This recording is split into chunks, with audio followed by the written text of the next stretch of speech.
do.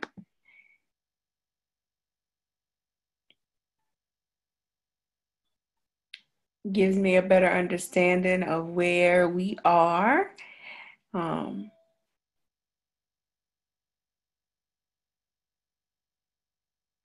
But if you can take the poll, please do.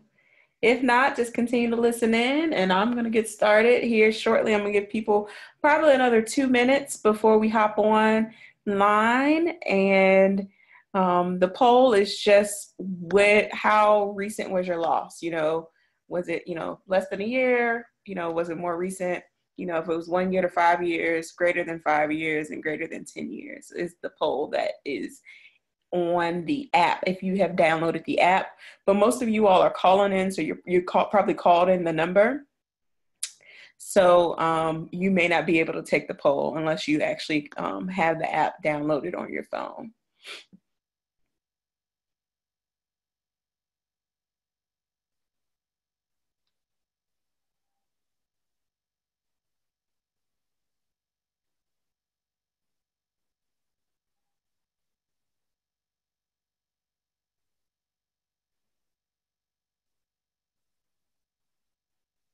So we're going to give people a little more time as they come on to join in. It's just 8:01, so we'll get started in a few, maybe 2 more minutes, give some other folks time to hop on the call. For those who are listening in or those who are online, if you're online and you actually have downloaded the app, go ahead and take the poll. The poll should be popping up as soon as you open the app. As you see me, as you can see my presentation, you should see a poll there. Take the poll. The poll is asking, how recent was your loss? Was it less than a year?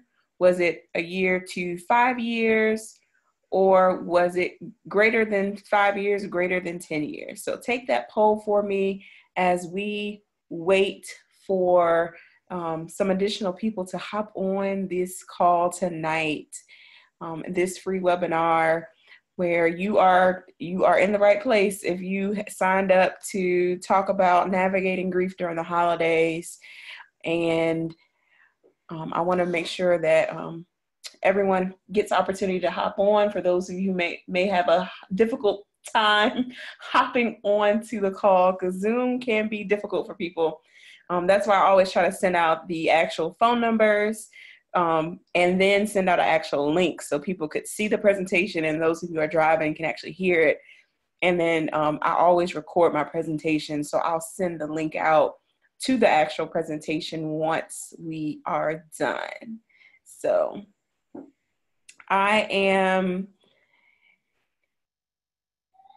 So it is 8:03. I am going to go ahead and get started because I want to open it up at the end for questions. So welcome to the Sisters in Loss 3 Ways to Navigate Grief During the Holidays webinar. This is one of 3 webinars I am hosting during this holiday season. This one being before Thanksgiving. As you all know, in the U.S., our Thanksgiving is next Thursday, November the 22nd. And we're going to host another webinar twice before Christmas, November the 27th, as well as December the 11th. So if you are listening on to this webinar, this is just the first. I'm going to do the same webinar 2 more times just to ensure those people who want to attend or want to share it out to their friends who are going through, this is their first Christmas without their babies, without their spouses, without someone that's significant to them.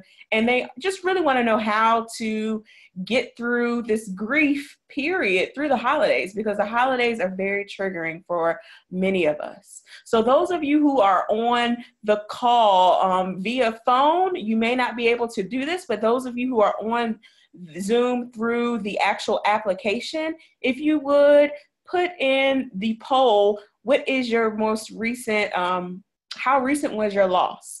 You have four options there. If it was less than a year, from a year to 5 years, greater than 5 years, and then greater than 10 years. If you could go ahead and answer that poll, that gives me an opportunity to understand exactly where we are with our loss and our grief journeys.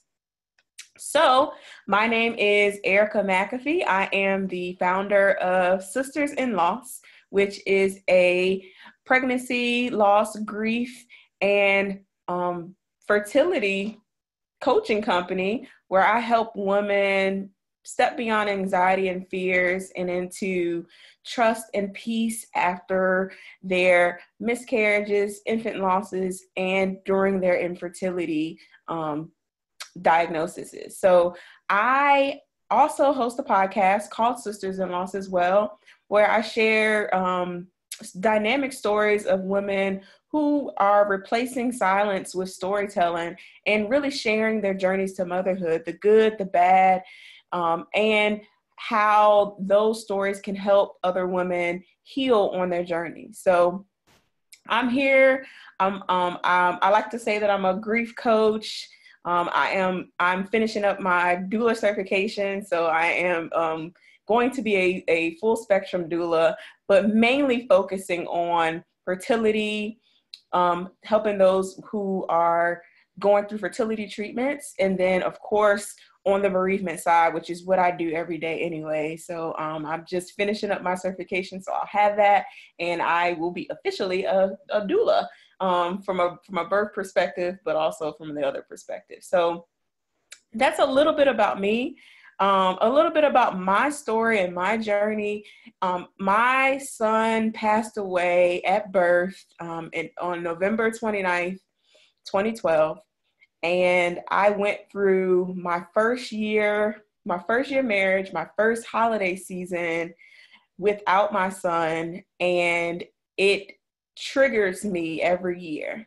So I wanted to talk about how I have navigated grief during the holidays, especially going into Thanksgiving, going into Christmas, because as you all know, if you've gone to stores, you can see that Christmas decorations are already out. So we're already in that season. But I wanted to show and really talk to everyone about how I've navigated grief during the holidays, how I continue to try to make the holidays a memorable time every year, but also do something to honor my child every year during this season. So that's a little bit about me and kind of why I wanted to do this. So let's go to really how can you all navigate grief during the holidays. So the first thing to do as far as navigating grief during the holidays is to really know your limitations. This goes back to understanding really where you are in your grief journey, really asking yourself those hard questions.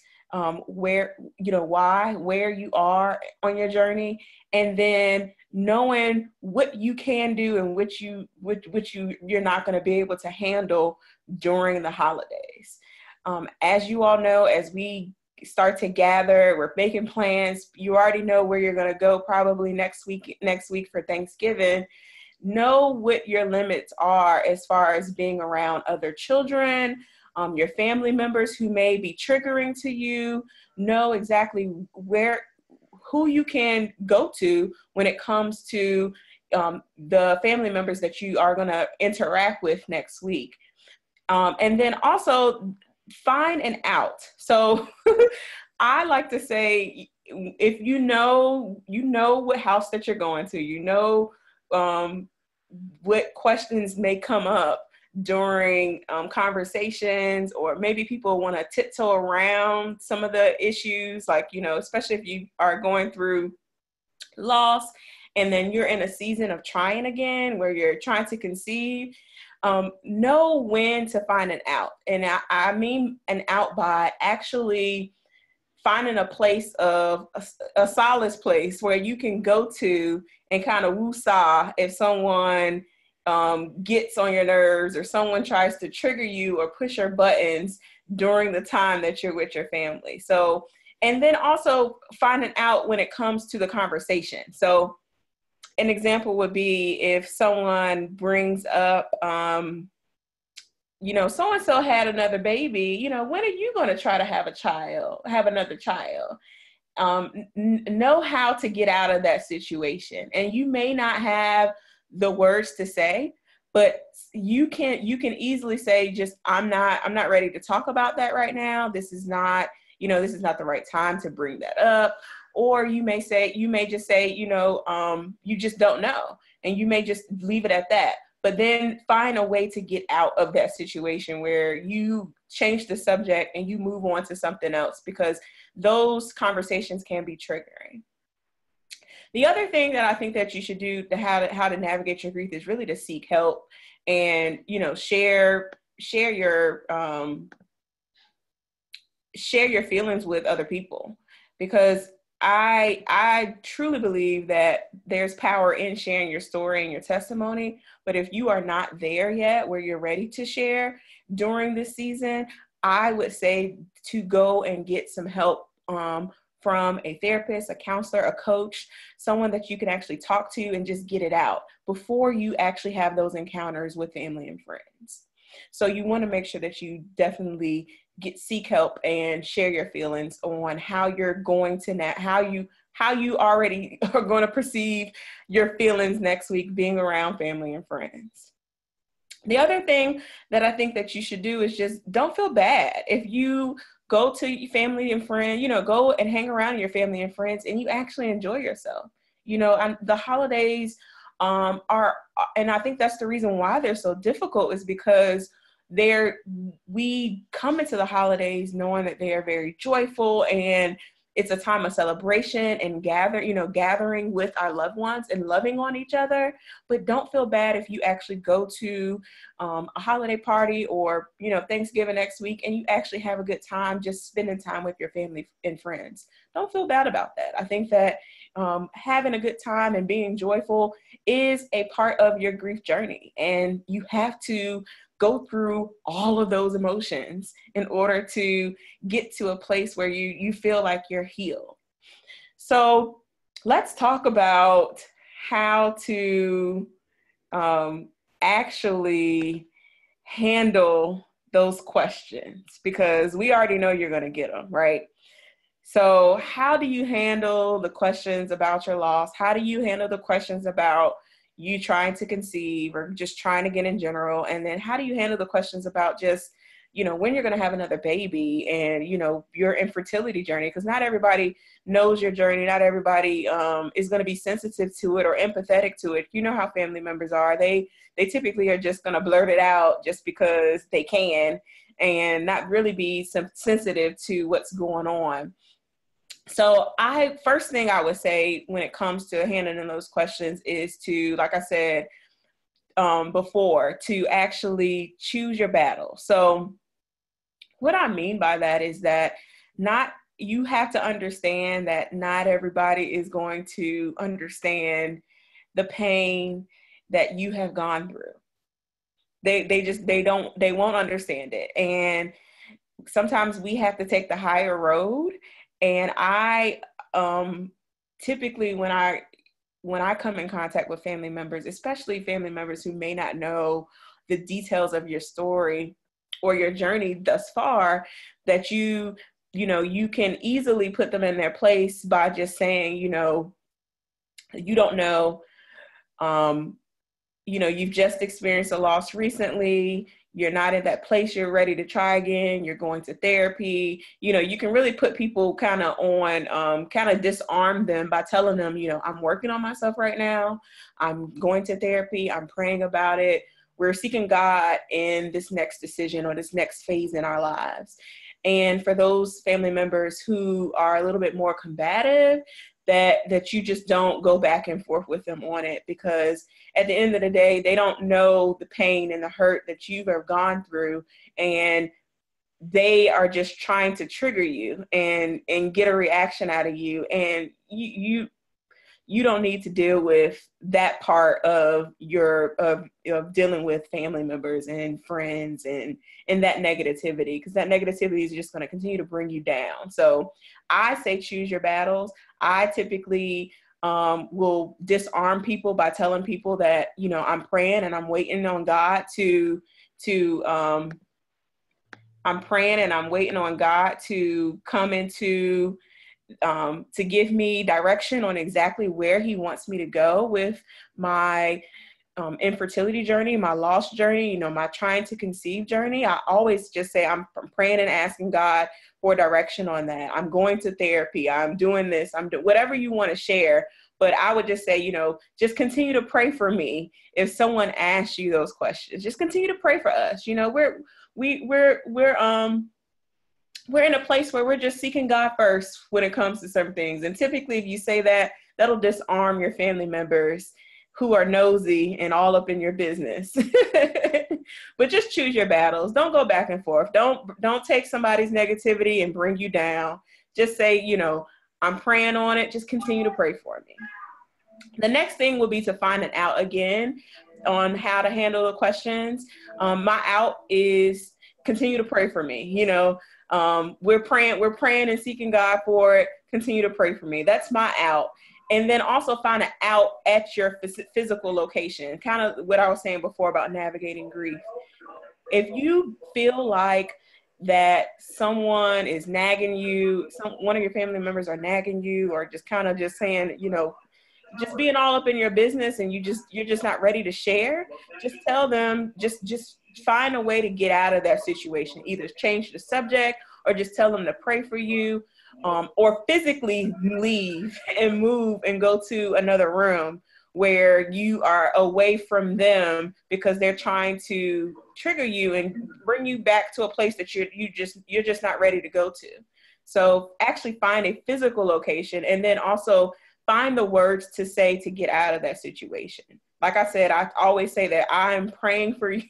You know, I always tell people that, you know, just to pray for us, or, you know, keep us lifted in prayer, or, you know, we're praying on this next step or this next phase in our journey to parenthood or what have you. You can always use those words to get you out of handling those tough questions from those nosy family members. The other thing is that I would really, especially if you really want to know how a lot of other people handle family members' questions, to go to a support group or reach out to some of the Facebook groups that you're a part of. If you're a part of the Sisters in Loss Facebook group, post a question in the Facebook group and ask all the women in that group exactly how they would handle certain situations when it comes to family members and them being nosy and asking all those questions about your losses or your trying to conceive, your infertility journey, and then seek comfort from those groups. You know, I think that we all have had situations that we've been placed in where we've had family members say things to us that were just not positive, and it just brought our whole spirit down. And I think that having a support group to help bounce those ideas off of, or to help gather different situations and scenarios and stories, helps us handle those situations better the next time they come around. But I always would remind you all to make sure that you don't stoop down to the level of your family members, because at the end of the day, some people just don't know what to say. And sometimes we have to give them grace, regardless. And we just have to, you know, just zip our lips and just pray that the next time you have an encounter with them, that it will be a more positive one, and it won't be as negative and nasty when it comes to asking questions and just being nosy. And then the last thing that I have here is just don't feel bad if you are triggered, because like I said, some people are just nasty. They just want to bring you down to their level. Hurt people for a reason. And I realize that, you know, sometimes when people are projecting things onto me, it's not me. It's really them. It's really them they're the ones who have the problem. They're the ones who have the hurt. They're the ones who have the issue. They're just being nosy because they just want to be nosy, and they just want to find out information that has nothing really to do with them. They just want to bring you down to their level. And sometimes you just got to give them grace and just be like, you know, I am at a place now where we're just praying on it, you know, and I think that you should just pray for us and just kind of leave it alone. And then just like I said, separate yourself from them. And then once you separate yourself from them, like I said, if you can find a place of solace, if you need to go to the bathroom to collect yourself because you may be triggered by that because they brought you down to their level, do whatever you need to do, cry, let it out, and then go back out there with a positive attitude and just pray that God sends someone else in your family your way that can bring comfort to you. Vigil or lighting in honor of their angel. But I always love to do something different, to start a new tradition, not also to do that new tradition with my living child as well, to honor my child that's in heaven. So kind of making it a family effort where you're doing something all together to honor your child and making it a tradition that you do every year, every holiday season. You're doing something to make sure that you bring their memory back up, so their memory will continue to live on every year during the holidays. And then that is cathartic for me in particular, for me to know that every year I'm going to do something different to honor my son, because every year, you know, around this time he gets a year older. So I want to make sure that I'm honoring him in his, you know, birthday, but then also because of the fact that it's the holiday season. And if your loved one was living, you would do the same. You would still honor them and give them a gift or do something during this season anyways. The last thing I would say here is, at the end of the day, when it comes to navigating grief during the holidays, those days that you may be feeling down, you may be feeling in despair, you have to practice self-care. Self-care is critical during the holidays. If you are feeling down and out and you feel like you cannot go on, that is okay. But take time out to feel that way and to understand exactly where that grief is coming from. Recognize it, take control over it, and then pour back into yourself so that you can fill your cup back up. Because when it hits you, it's going to hit you and it's going to be like a ton of bricks. And when it comes, it's going to come and you're going to cry and you're going to let it out. But understand exactly where that comes from, what's triggering you back to that grief, and then how can I pour back into myself to fill my cup back up so that I can continue to go on throughout the rest of the holiday season. You literally have to take the holiday season one step at a time, one day at a time, 1 week at a time, 1 month at a time, as you go through the next, 4 weeks to end the new year. So I hope, with minus the technical difficulties, I hope that this session was beneficial to everyone. I'm going to go and stop sharing my screen and see if anyone else had popped on while we're here. I did record this session, so I will piecemeal the recordings and try to send that out as a full video so that everyone who got disconnected, that were on the phone earlier due to my faulty internet — I thought my internet was better in here, but I guess not — was able to do so. But if you have any questions, let me know. I am opening it up to you.